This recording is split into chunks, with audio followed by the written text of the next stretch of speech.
Hello, welcome to the channel. Subscribe, leave a like, and don't forget to write a comment. Enjoy watching. I set the table just like I did every year, with the chipped white china my mother insisted was good enough for birthdays and the yellowing lace tablecloth that never quite lost the scent of mothballs. The house was a familiar silence, broken only by the hum of the refrigerator and the occasional squeak of my father's recliner upstairs. It was my 39th birthday, not a milestone anyone celebrates with streamers or candles, but still. I had brought the food as always.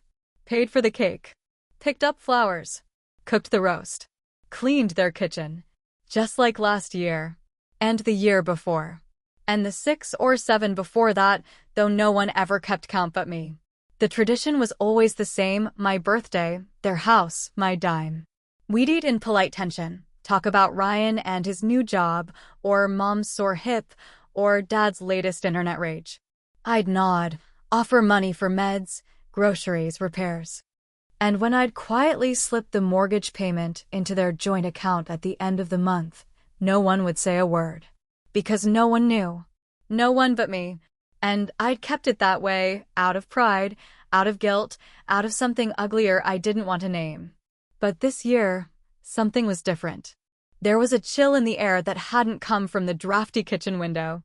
My father, Tom, had barely looked at me as I laid down the silverware. My mother hovered near the sink, drying an already dry plate. No one had wished me happy birthday yet. We sat down. My plate was filled first, like always. My father raised his fork, then cleared his throat, the kind of throat clear that demanded silence. And then he said it. No warning, no lead up. Just straight across the table, eyes on his roast beef like he was reading the damn news. After this week, he said, "You're on your own." I blinked, fork halfway to my mouth. "Excuse me." He didn't look up. "You've been living here too long, Kara. It's not healthy. You're pushing 40. Time to stand on your own 2 feet." I sat there, still as a church pew. "I don't live here," I said slowly. "I have my own apartment." He waved a dismissive hand. "I mean financially. You need to stop leaning on us. It's time you figured things out." My mother turned toward the sink like she was looking for an escape route through the drain. I stared at my father's face, every line familiar, every word foreign. My fingers gripped the edge of the tablecloth. For a second, I wondered if this was a joke. But he didn't laugh. "You think I've been leaning on you?" I asked, my voice calm, almost gentle. "You know what I mean," he said. "It's time we all moved forward." Moved forward. Like I was some kind of dead weight being dragged behind them. Like I hadn't kept the lights on in this house since 2017. Like I hadn't paid the mortgage every month, anonymously, through a side account my father never once asked about, because I knew damn well he didn't want to face the truth, that without me, the house he barked orders in would have been gone years ago. But I didn't say any of that. I didn't cry. I didn't ask why. I just nodded. "Okay," I said, setting my fork down gently beside my plate. "If that's what you want." That was it. No fight. No raised voices. Just a quiet clatter of silverware and a silence that swallowed the rest of the meal. They didn't notice when I didn't touch the cake. They didn't ask why I left half my dinner untouched. My mother tried to make small talk about a new neighbor. My father ranted about taxes. I smiled and nodded and said nothing of substance. Because when someone cuts you off mid-bite on your own birthday, there's no sense in arguing about dessert. After the dishes were cleared and the kitchen was clean, because of course I did that, too, I said my goodnights and went upstairs to the old childhood bedroom they insisted on keeping, just in case. I sat on the edge of the twin bed, listening to their muffled voices downstairs. They sounded normal, like nothing had happened, like the line had never been drawn. I reached under the bed and pulled out a box I hadn't touched in over a year. Inside was a folder, worn at the edges, labeled in black Sharpie, Plan B. I opened it slowly, letting the pages breathe again. Account numbers, passwords, auto payment schedules, copies of checks, letters I never sent, backups of backups. It had all been here, waiting. Not because I thought I'd need it, but because a part of me always knew. My father thought he was drawing a line. He had no idea I'd already crossed mine. Tomorrow, the real birthday gift begins. The next morning, the sun came through the curtains like it always did, gentle, golden, unwanted. I didn't sleep much that night, not because I was sad or shocked, but because something inside me had gone suddenly, ferociously quiet. That kind of silence that feels heavier than yelling, heavier than any door slammed shut. It was the kind of silence you carry inside your chest, like a loaded gun you're not planning to use, but can't quite bring yourself to unload either. I moved through the house like a ghost, footsteps soft on the old hardwood, careful not to wake the people downstairs who had somehow convinced themselves they were the ones doing me a favor. In the dim light of my childhood room, still painted soft pink, still full of dust-covered trophies I never cared about, I opened the closet and started packing. I didn't make noise, didn't slam drawers, didn't even sigh. Just folded my things into a bag with a kind of precision I'd learned in the corporate world, where I managed timelines and budgets and full-grown adults who acted like middle schoolers. No one asked how I could afford to do that and still keep this house running. No one asked because no one really wanted the answer. They liked the version of the story where Kara stayed too long and relied too much. The version where they were saints for tolerating me.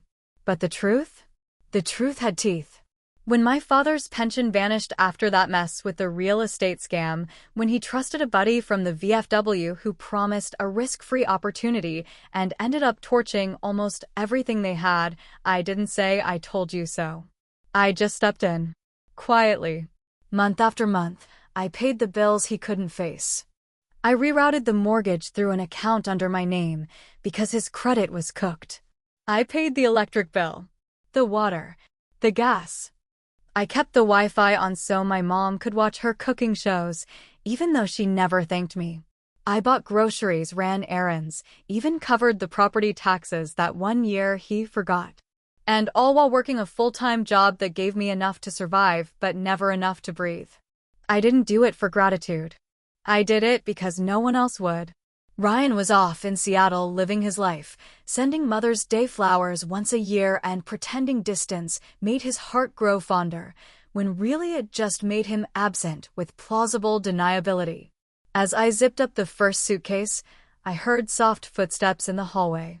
My mother appeared at the door, still in her housecoat, hair wrapped in pink sponge rollers.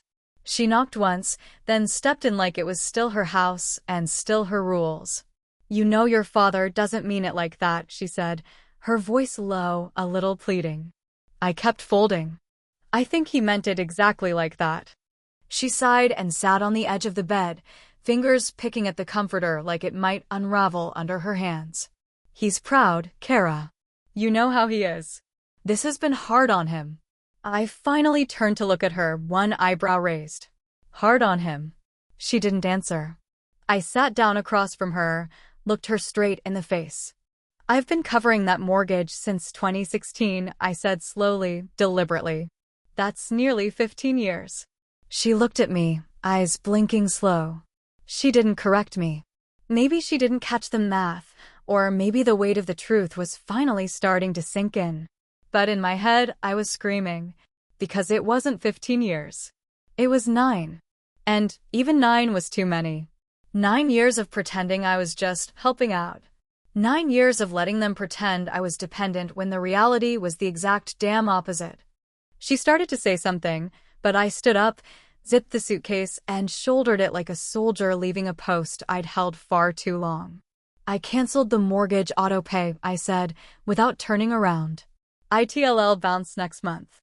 I also shut down the grocery delivery. The account was in my name. You'll need to figure out a new system." Her mouth opened, but no sound came out. Just the faint rustle of disbelief. I walked downstairs without saying goodbye. The dog didn't even bark as I opened the door and stepped into the cold air. Dawn was just breaking, soft and gray, like a promise I no longer believed in. The car started without protest. I had loaded the rest of my boxes last night when no one was looking. Everything fit. It always did when you stopped pretending your life had to squeeze into someone else's version of home. I didn't drive away fast.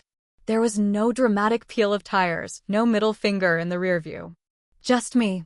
Just the road. Just the quiet thunder of a silence finally being heard. Let them wonder. Let them sit in the stillness and taste what I'd swallowed for almost a decade. Let them feel the weight of what it really means to be on your own. It started with a flicker, just like all stories about lights going out do, quiet, insignificant, something you'd almost miss unless you were paying attention. But Tom noticed it right away, probably because the coffee maker didn't start on time and the microwave clock blinked 12 like it had forgotten who it was. The house felt colder than usual, not just from the lack of heating, but from something that had settled into the walls like mildew, the realization that the machine they thought would always hum had finally stopped running. At first, he grumbled, checked the fuse box, tapped at the thermostat like it owed him something. Diana followed him around in that robe she never replaced, murmuring maybe it was the power company doing repairs again. But Tom knew better. Because after the lights flickered and died, the internet went next. Then the fridge gave a long sigh and clicked off. Then the phone line, the old landline he insisted on keeping for emergencies, suddenly stopped working. He went to the drawer where they kept the bills, pulled out the latest stack, thin, already opened, neatly filed, and something gnawed at the edges of his mind like a rat chewing through insulation. The last electricity bill had been forwarded to an online account. The same for the water. The gas. Even the property taxes had stopped showing up as envelopes in the mail months ago, replaced by polite digital notices that neither he nor Diana had paid any attention to. Because they never had to. Because Kara had handled it. Tom sat down at the kitchen table, the silence humming loud in his ears, and reached for his cell phone. It rang once. Then twice. Then she picked up. "Kara," he said, voice flat as worn linoleum. "Did you cancel the house payment?" There was a pause on the other end, just long enough to let him know she wasn't surprised by the question. "I did," she said, her voice steady, not cruel but not soft either, like a surgeon's scalpel. "I thought you said I'm on my own now." He grunted, shifting in the wooden chair like it had become uncomfortable under the weight of his pride. "That's not what I meant." She didn't miss a beat. "It's exactly what you said." The words hung there, like smoke after something burns down, but no one calls the fire department. He wanted to yell, maybe even beg, but there was something in her tone, something final, that made him feel like a child who'd been caught stealing quarters from the church plate. And the worst part? He didn't even know what he was sorry for yet. He just knew that something he thought was owed had been taken away, and now he had to figure out how much of his life was built on that illusion. Upstairs, the lights stayed dark. The house made new sounds, tickings and creaks and echoes that it hadn't made in years. It had always been warm, safe, running because someone, silently, had kept it that way. And that someone was now driving across the county line in a car she paid for, with gas bought from a card in her own name, toward a life that didn't include babysitting a grown man's denial. Back when Kara first started paying the bills, it wasn't a plan, it was survival. She'd come home from work, long, back-wrenching hours spent smoothing over disasters at her job, only to find her father grumbling about dinner being late or the lawn needing mowing, like the entire world spun on his frustration alone. If she missed a family dinner because she was on a client call trying to save her own job, he'd mutter loud enough for everyone to hear, "Guess some people think they're too important now." And when she tried to explain, to say she was working overtime just to keep their mortgage from bouncing, he'd cut her off with that same tired phrase, "Don't make excuses. Just show up." She stopped trying to explain after the third time. Silence was easier. Cleaner. You didn't have to argue with silence. It just sat there like an unpaid bill, daring you to ignore it. She had carried the weight of their comfort like it was her cross to bear. And now that she'd put it down, they were stumbling without it, finally noticing the gravity they'd pretended didn't exist. Tom didn't call again that day. Diana sat in the living room with a flashlight balanced on her knee, the battery flickering every few minutes, watching the same DVD loop for the third time on an old portable player. They didn't speak much. They didn't ask when the power would come back. They knew. And Kara, miles away in a rental unit where the heat worked and the fridge was stocked, typed out a message slowly, carefully, with fingers that trembled only slightly, not from doubt, but from a kind of sadness she hadn't expected to feel. "I love you," she wrote to her mother. "But I won't be used anymore." She hit send, then closed the phone. And for the first time in years, she slept through the night. He didn't knock hard, just one of those quick, sharp taps that said he wasn't there to chat or beg or apologize, but to handle something. The kind of knock a man gives when he thinks he still holds authority, even after the ground under him has been swept clean away. I didn't jump or pause or even sigh when I heard it. I knew it was him before I looked through the peephole. There's a certain silence that comes with my father, like he brings his own personal stillness with him, the kind that's more oppressive than peaceful. I opened the door and let him in without a word. He stepped into the small one-bedroom rental like he was walking into a courtroom, back straight, chin high, eyes doing that thing he always did, scanning the place for something to criticize, but trying not to look too obvious about it. It wasn't much, but it was mine, and for the first time in years, everything inside those four walls was exactly what I chose to let in. No guilt. No obligations. No unpaid bills disguised as family love. "You want tea?" I asked, already walking toward the kitchen counter where the kettle sat waiting. It was still warm from earlier. I'd made a habit of drinking tea 3 or 4 times a day lately, not because I liked it, but because I liked the ritual. The calm, the quiet that came from doing something slowly and only for myself. He nodded, not even looking at me. "Sure, thanks." I handed him the mug a few minutes later, and he took it with the stiff gratitude of a man trying to pretend he wasn't about to deliver a lecture. He didn't sit. He stood near the table like he didn't want to make himself too comfortable, which was fine by me. I had no plans to entertain him. "I know things got out of hand," he said, looking around the apartment like it might blame him for what it was. "You took things too far." I leaned against the counter, arms crossed, eyes on him. "Did I?" "You didn't have to go nuclear," he muttered, taking a sip like he was tasting a metaphor. "We would have figured it out." I said nothing, just pushed away from the counter and walked over to my laptop, which I had left open on the kitchen table. I tapped the trackpad to wake it up, clicked a folder named Dad, and opened the first email in the chain. Then I turned the screen toward him. His face didn't change at first, but his eyes did. The email was from a bank in Michigan, a small credit union account he'd never mentioned, never disclosed during all those years he swore they were broke. Attached were PDFs, monthly statements going back over 7 years. Not a lot of money, but enough. Enough to keep the lights on. Enough to pay the mortgage. Enough to buy groceries so his daughter didn't have to. "You want to explain this?" I asked, my voice level, tea untouched beside me. He didn't answer right away. Just stood there, eyes locked on the screen like maybe if he looked long enough, it would vanish. Finally, he exhaled. "I needed to know what kind of person you were," he said, tone almost academic. "It's a father's right to see what his daughter is made of." I laughed. Short and sharp. Not because it was funny, but because I couldn't believe how casually he said it. Like I was some kind of science experiment, not a human being who worked overtime, skipped vacations, sacrificed relationships, and drained her own savings just to keep her parents in a home they couldn't, or wouldn't, manage on their own. "You let me pay your bills," I said, stepping toward him while you kept your savings intact. Like some kind of test? He lifted a shoulder like it wasn't that big a deal. "You passed, didn't you?" I stared at him, my fingers curling slightly around the edge of the table. "I'm made of silence, Dad," I said slowly. "The kind that can starve a man. And now you know what it feels like to sit in it." His jaw tightened, but he didn't speak. There was nothing left for him to say. No good reason. No apology that would mean a damn thing.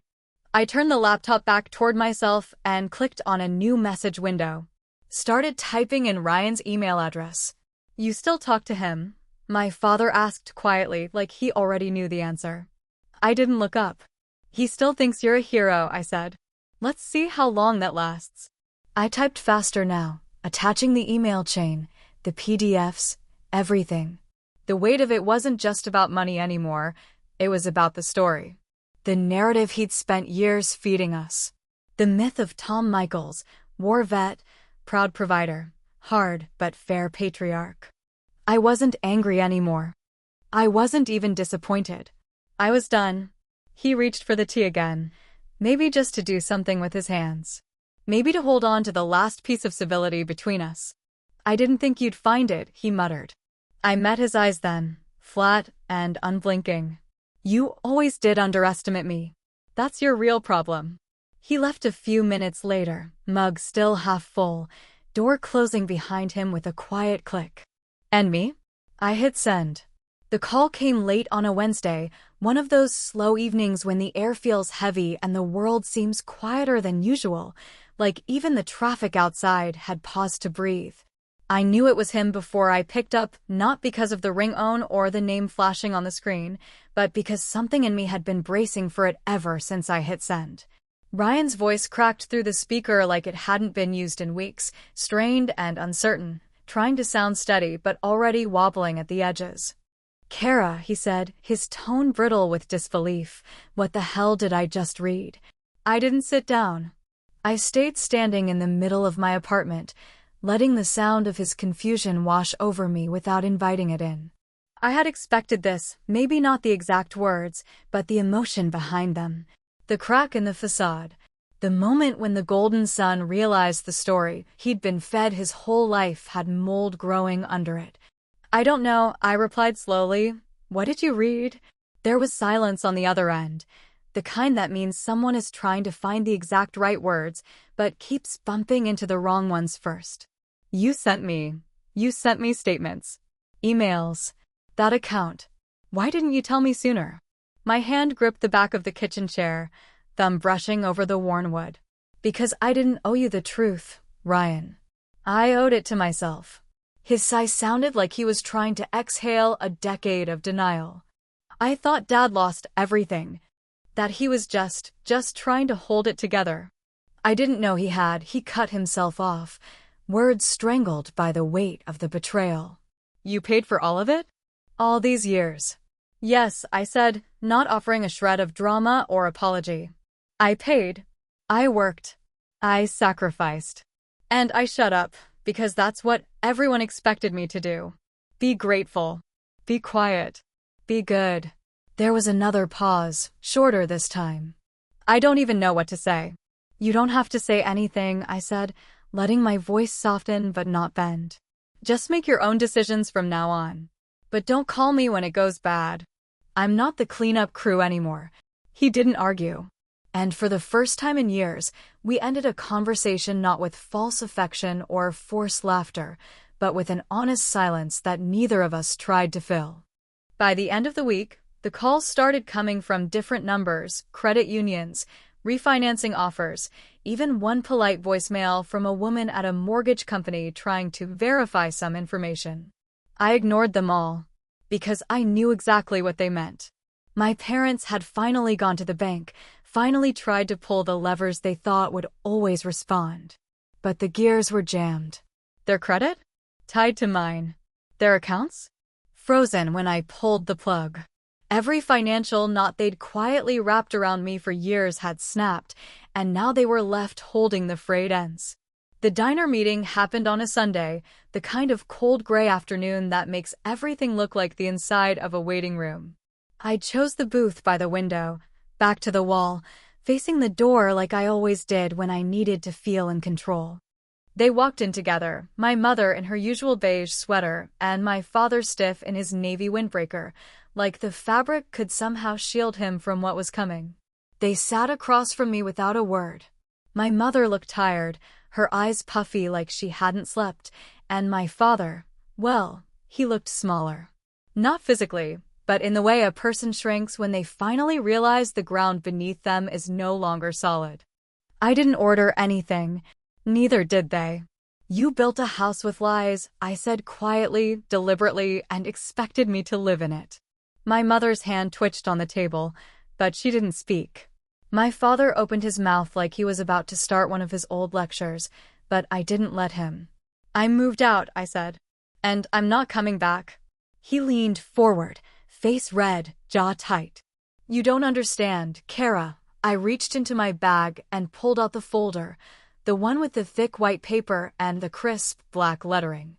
I slid it across the table slowly, deliberately, like I was laying down a final chess piece. He picked it up, scanned the header, eyes narrowing as the words sank in. It was a notarized transfer. A clean surrender. The deed to the house, signed over to the bank. I'd canceled the auto payments, shut down the side account, and refused to co-sign a refinancing request. The home was no longer theirs to keep. His lips parted like he wanted to argue, like he wanted to spin this into some new fable where he was the misunderstood father, and I was the ungrateful daughter. But I cut him off with a final sentence, soft but immovable.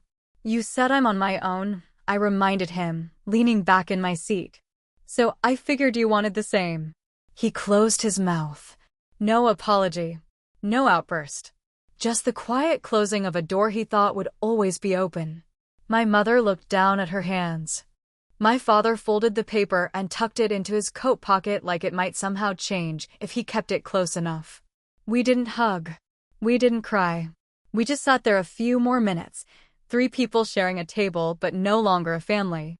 Later that night, I stood by the window of my apartment, watching the city lights blink like slow, steady heartbeats. My phone buzzed once. A message from my mother. Just her name and a gray preview bubble that said, "Can we?" before it cut off. I didn't open it. Because sometimes you don't need to scream to be heard. Sometimes you just have to stop whispering and walk away. The silence will handle the rest.